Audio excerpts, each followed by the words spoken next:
I'm Dante Mills. We're devastated, upset, angry, hurt. Over and over again, we keep coming to the system, asking the system to let us know that our lives have value. Jordan Neely was choked to death by someone who didn't care people was telling him to stop. Last week, the jury they couldn't decide on the top charge, but they come back this week and they give up on us. The family's hurt. I promised this family that we would get justice. We're still going to do that. We're going to move forward with our suit. The district attorney did a good job, but the jury in this case let us down. So now here's what we have. We have a call to action, because you have to do something with this anger and with this rage. Our call to action is to take care of each other. We can't rely on outside people. If we see someone asking for food, we have to take the responsibility to give it to them. If we see someone cold, to give them a coat. If we see someone going through something, to ask them if they're okay. That's how we help each other, because we can't rely on the system to do it for us. And clearly, if we get to this point, it's too late. We have to be there for each other, and that's our call to action. Everybody that's pissed off at this verdict, I challenge you to go outside today and help one person. That's my challenge. If you're angry, if you're hurt, go help one person. That's how we beat the system. That's how we turn this around, by being there for each other.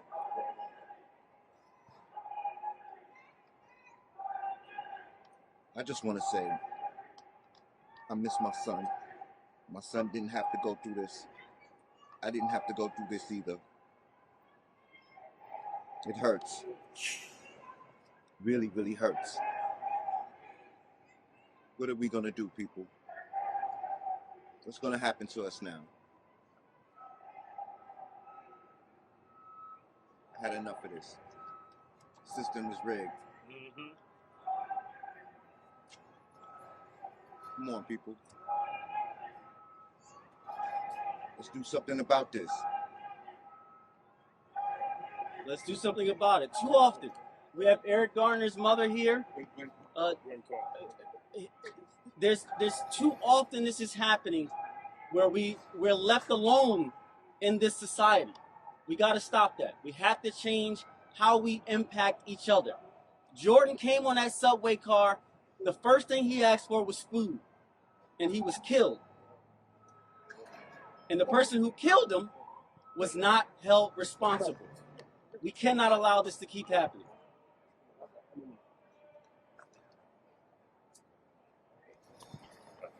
Look like the police are attacking police.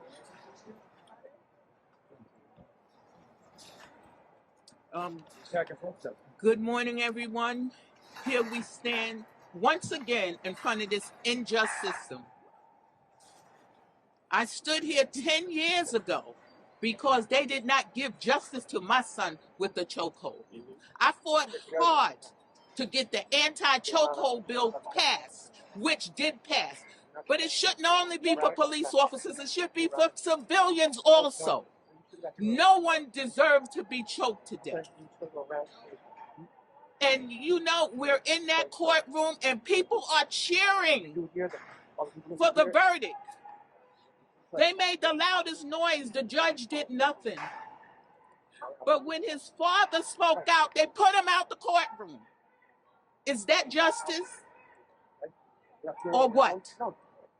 We can't allow this to keep going on. We have to fight this system. That's what I had to do. I had to fight to get the little justice that I got. I got one police officer fired. There's more that need to be fired.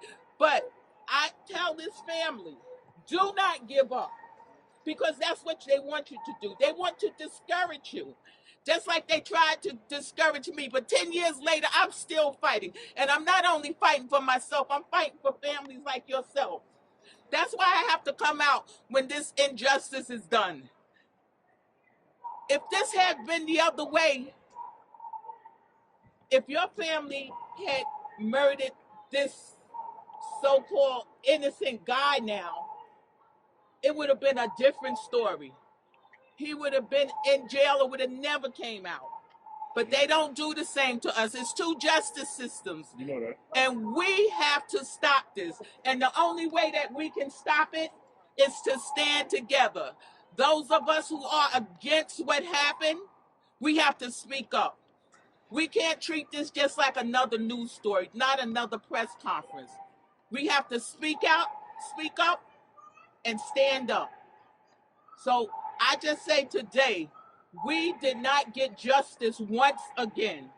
And I am saddened. I am truly saddened by the situation because it keeps on happening and no one is standing accountable for their actions. So that means that any civilian could get on the train if they feel threatened and they could choke someone out and they're going to get found not guilty, just like today. This sets a precedent. And we can't let this happen. If the police can't do it, the civilians can't do it either. And I just want you to stand with this family. This family needs you right now. Right on. I'm sorry to Dre. I'm sorry to Chris. I'm sorry that America has failed you. You've come here, you've shown discipline, you've shown strength, you've shown love, you've shown how to carry yourself with composure when you're facing this machine, this American judicial system that cannibalizes our people. But I'm going to tell you this, and I'm going to say it loud and clear. Let the marchers march, and let the steppers step. Let the marchers march, and let the steppers step. You want to do something about this verdict?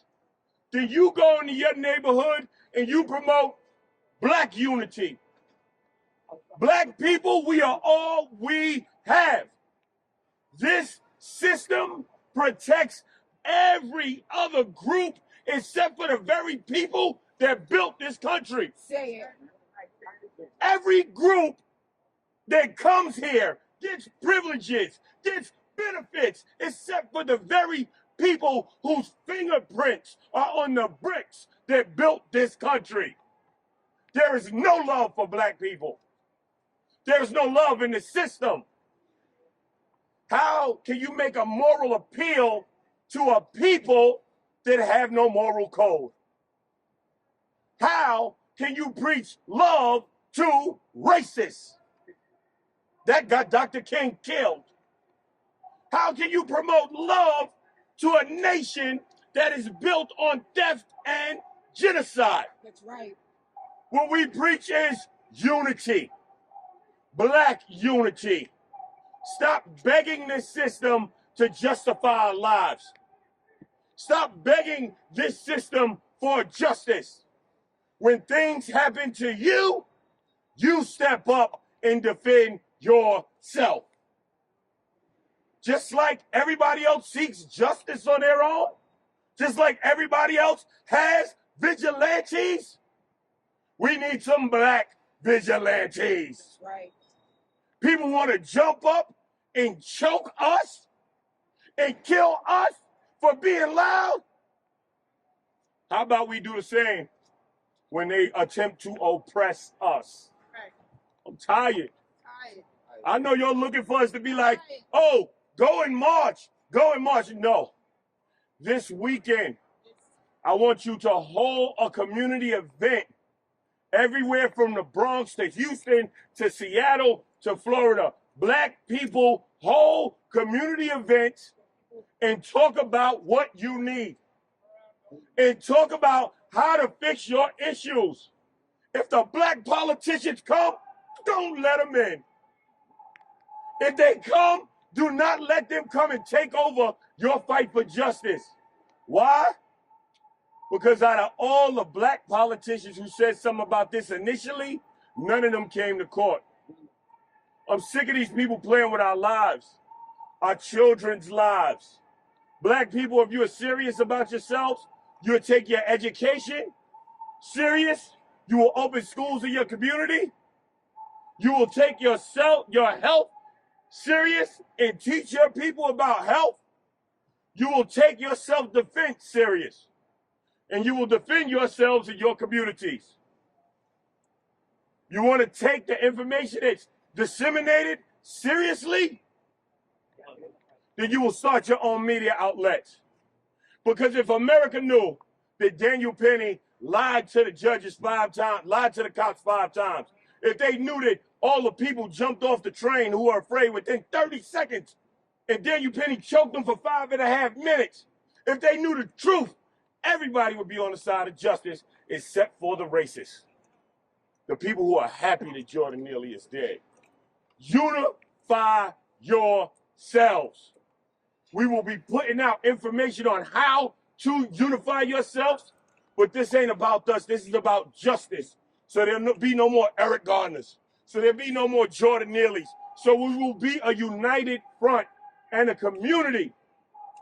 America will never save black people. Politicians will never save black people. Only black people will save black people. Hawk Newsome, HAWK-NEWSOME. Shavonna Newsome, CHIVONA-NEWSOME. I'm the co-founder of Black Lives Matter Greater New York, and I'm a devout Christian. And in my Bible, thou shalt not kill. In the Torah, thou shalt not kill. In Buddhism and Hinduism, thou shalt not kill a living thing. But America has no moral code. America has no soul. Our bloods have paved the streets of this nation since its inception. It was foolish of us to think that a black man would get justice in the system designed to keep him oppressed. My heart bleeds for the Neely family. My heart bleeds for his father, who sat in front of me every single day and prayed for justice for his son. There is no one coming to save black people, or else we wouldn't live in these ghettos, we wouldn't be in these prisons, and we would be further along than we are. We wouldn't be at the absolute bottom. So forgive me for being jaded and cynical, but once we saw those non-white jurors, we knew that this case was over. Non-white jurors. How could there not be an uproar that the same person who got off Kyle Rittenhouse, who got off O.J. Simpson, was used here? And shame on you, celebrities and politicians who claim not to be racist, because the racists spoke loud and clear. John McCain's daughter, she had something to say. I think she incited a riot for the right. Phil Mickelson, he had something to say. Kid Rock donated $3 million. And if you look on social media, if you look at the hatred spewed across against us, against black people, against a man who was sick, because when there's a crisis of drugs in America, I'm sorry, it's only a crisis when it's a white person, an opioid crisis. Jordan was labeled a drug addict and labeled a crackhead. The only crime that Jordan Neely was guilty of was the color of his skin. Come on. But luckily for Daniel Penny, his skin was not like Jordan's, because you honestly wouldn't have seen our face. The NYPD would have arrested him after 3 hours. The justice system would have found him guilty. And shame on this jury, because to be real, they didn't even try. Once the lesser charge was removed, they came back an hour later and said it was deadlocked. Less than an hour and 20 minutes later, they said not guilty. These wonderful white people, I hope they celebrate their Christmas while the Neely family is praying and asking God for comfort. Goddamn them and goddamn America.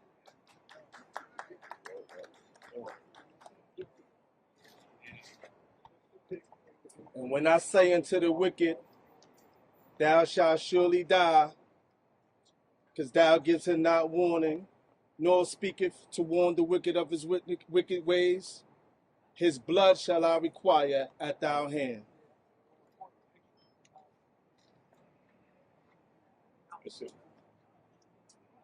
Thank you, everybody. Mr.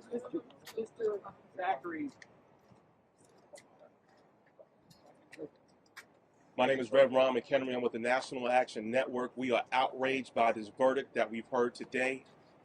We understand that Daniel Penny jumped on the train and choked out Jordan Neely.